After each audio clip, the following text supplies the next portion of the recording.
যে জায়গায় বয়ান শুনে যায়, যে মৌলানায় আসে, সবাই খালি স্বামীর খেদমতের কথা কইব, হাতে বার কথা কয়, রহিমা খাদিজা আসিয়া সুমাইয়া ইতিহাস শুনলে না খেদমত করলে মন চলে, কিন্তু এমনি ওই খেদমত করো না। 3 মাস আমাদের এমন ঘুরে ঘুরেছে এরাও সম্ভব হয়ে হাঁটবে আছে না নাই, জনগণ আছে না নাই। ও ভাইরা, ও মুরব্বী বাবাজিরা, স্বামী স্ত্রীর মধ্যে যদি গল্প করা যায়, গল্প করতে করতে যদি রাত গভীর হয়ে যায়, আল্লাহর নবী কয় ওই গল্পটা আল্লাহ নফল ইবাদতে শামিল করে না। সিজদায় কাটা সুবহানাল্লাহ। আজকে স্বামী স্ত্রীর গল্প বলে, গল্প বলা তো দূরের কথা, এক বিজনেস যদি থাকে একজনের মুখ উত্তরে আর একজনের মুখ দক্ষিণে, একজনের কম ঠিক না ব্যথা খারাপ করতেছে না, চলবে চলবে চলবে। আমিও কারোর সাথে কথা বলে না, কার বউ শুনছিস আল্লাহ থেকে 3 মাস থেকে ওর বাপু বাবার সাথে হওয়া হবে। কয় মাস? 3 মাস থেকে হওয়া হবে। দেখতো বউ কাকে জিয়ে মহড়া আছে, স্বামী খেদমতের বয়ান যখন কইছি, আরো হুজুর কইছে যে নারীর প্রতি স্বামী রাজি, স্বামী খুশি, ওই নারীর প্রতি আল্লাহ রাজি হইবেন, সুবহানাল্লাহ। আর সেই নারীর প্রতি তার স্বামী নারাজ, ওই নারীর প্রতি আল্লাহ নারাজ হইবেন। আল্লাহর নবী বলে যে স্বামী স্ত্রী দুইজনের মধ্যে প্রেম ভালোবাসা আছে, এমন অবস্থায় যদি একজন মারা যায়, অপরজন যদি হাত তুলে দোয়া করে, আল্লাহ আমার বিবি মারা গেছে, আমি আমার বিবির জন্য সাথে হয়ে দোয়া করি, আল্লাহ কোনদিন আমার কথার অবমাননা করে নাই, তোমার হুকুমের খেলাফ করে নাই, পর্দার খেলাফ চলে নাই, আমি তার প্রতি খুশি রাখি, আমি সাথী হিসাবে দোয়া করি, আমার স্ত্রীকে মাফ করে দাও। আল্লাহর নবী বলে স্বামী এই দোয়া করতে দেরি, আল্লাহ কবুল করে স্ত্রীকে মাফ করতে দেরি করে না। সুবহানাল্লাহ। আজকাল যে বিলবা দোয়া করা তো দূরের কথা, 1 মাসে ভালো হতে না, তাতে ভারত দেবে নামলো একটা বিদ্যুৎ কিন্তু এই জন্য সরকার চলে না, জনগণ ঠিক না ঠিক। হিন্দু ভাইরা,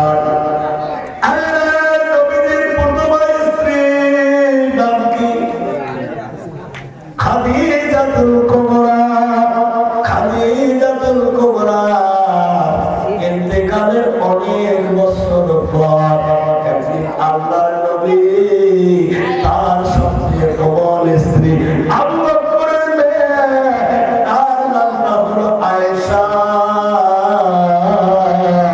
যিনি ছিল 6000 হাদিসের মুহাদ্দিস, জুড়ে বলা যাবে না, সুবহানাল্লাহ।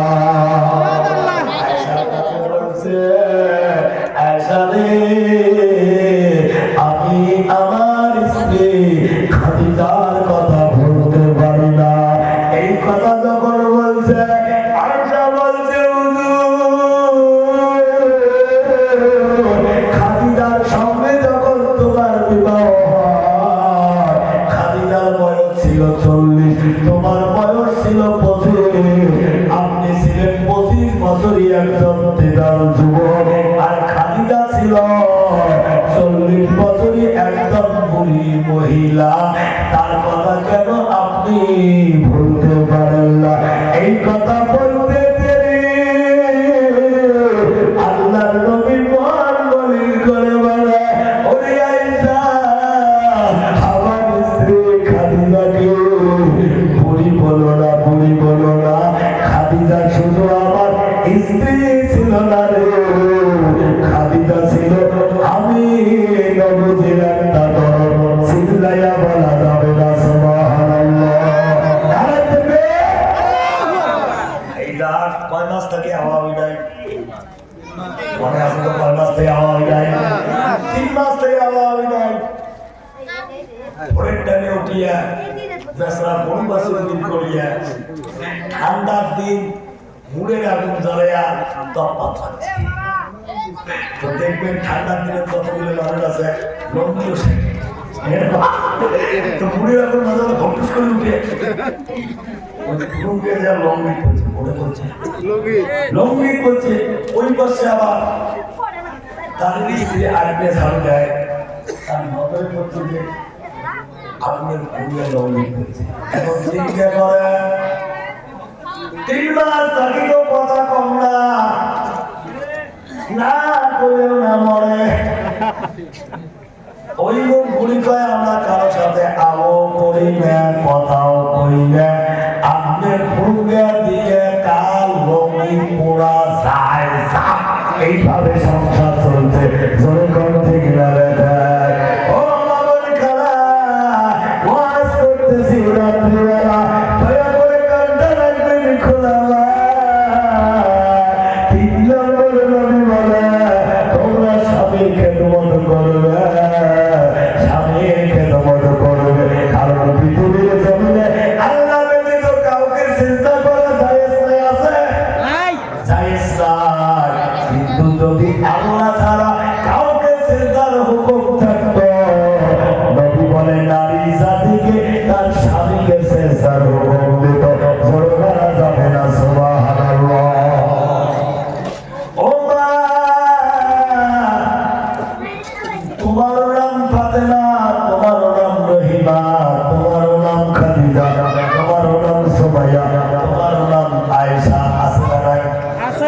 কিন্তু নবীর স্ত্রী খাদিজা, নবীর মেয়ে ফাতেমার সঙ্গে যদি তোমার তুলনা করা যায় বা বিন্দু মাত্র মিল দেখা যায় না। মা বোনেরা আমার, গভীর মনোযোগ দিয়ে শুনবেন। আল্লাহর নবীর মেয়ে, যার নাম ছিল হযরত ফাতেমা,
কত জায়গাগুলোতে গরম পানি করে ধুয়ে দেয়, শয়তানের ধ্যান লাগিয়ে দেয়। আল্লাহর নবীজি আলামালা নিদ্রা এসে যায়, নবীজি নিদ্রা এসে যায়। ফাতেমা নবীর শরীরে তার আব্বার দেহে চুলের তেল লাগিয়ে দেয়। ওই নিজের গোড়া নবী আমার আয় যে ফাতেমার হাত ধরে বলছে, মা ও মা। ফাতেমা বলছে, আব্বা আমি তো তোমার মা না, আমি হলাম তোমার মেয়ে ফাতেমা। নবী বলছে, বেটিরা তুই যে আমার তুমি ফাতেমা, তুই শুধু আমার বেটি না রে, তোর চেহারার মধ্যে আমার মা আমিনার স্মৃতি খুঁজে পাই। জোরে বলা যাবে না সুবহানাল্লাহ। ও বাবুলেরা, সেই নবীদের দোয়ার হযরতে ফাতেমাকে বিবাহ দেয় একজন নবীর সাহাবী সন্তান যে সাহাবীটার নাম ছিল হযরত আলী। আলী এত গরীব ছিলেন বন্ধু, ও নবীর উম্মতের দল, আলী এত গরীব ছিল। একদিন নয়, দুই দিন নয়, তিন দিন কত হয়ে গেছে। ফাতেমা আলীর রান্না করেছিলেন, আগুন দেওয়ার মতো কোন সামগ্রী খুঁজে পাইলাম। তথাপি কোনদিন আলীর মনে দুঃখ দিয়ে কথা বলে নাই। মা বলে না গো, ধ্যান দিয়ে শুনবে না, খেয়া নবীর স্ত্রী এত দুর্বল হয়েছে। নবীর মেয়ে ফাতেমা, আলীর স্ত্রী ফাতেমা এত দুর্বল হয়েছে, দাঁড়ানোর মতো শক্তি দেহেতে নাই। দুই ছেলে হাসান হোসেন না খেয়া এমন দুর্বল হয়েছে, রুবা নানার মতো ঈশ্বর নবীর মতো পেটে পাথর দিয়ে উপর হয়ে আছে, রুবা ঠান্ডা পানির বোতল পেটে দিয়ে আছে। এমন টাইমে হযরত আলী বাড়ি ফিরে আসা, এসে সালাম দেয়, আসসালামু আলাইকুম আহলাল বাইত।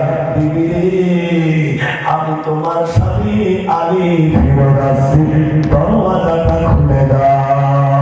নবীর মেয়ে ফাতেমা তিন দিন যাবত কোনো দানা পানি খায় না, দাঁড়ানোর মতো শক্তি শরীরে নাই। তথাপি স্বামী যখন আদেশ করছে, স্বামীর আদেশ পালন করার জন্য দরজা খুলতে এসে, দরজা যখন খুলে দেয়, ঠাস করে মাটিতে পড়ে যায়। আলী বাইরে থেকে দেখলো রে, ঘরের ভিতর কি জানি কি পড়ে গেল। এক পায় দুই পায় ঘরের ভিতর প্রবেশ করে দেখে অন্য কিছু পড়ে নাই, তেনার স্ত্রী ফাতেমা অজ্ঞান হয়ে পড়ে আছে। নাকি মুখে পানি ছিটা যায়। আলী যখন পানি ছিটা যায়, ফাতেমার জ্ঞান ফেরে। জ্ঞান ফেরার সঙ্গে সঙ্গে একটা কথা বলেছিল, বাবুরা শুনবেন ও আমার স্বামী, আমি অজ্ঞান হয়ে পড়ে যখন ছিলাম, ওই টাইমে যদি আপনি কোনো আমাকে আদেশ করছেন, আমি শুনতে পাই নাই বলে পালন করতে পারি না। এর জন্য তোমার কাছে আমি স্ত্রী হিসাবে ক্ষমা চাই। জোরে বলা যাবে না সুবহানাল্লাহ। আর আজকাল যুগের বউ অজ্ঞানটা বাদ দাও,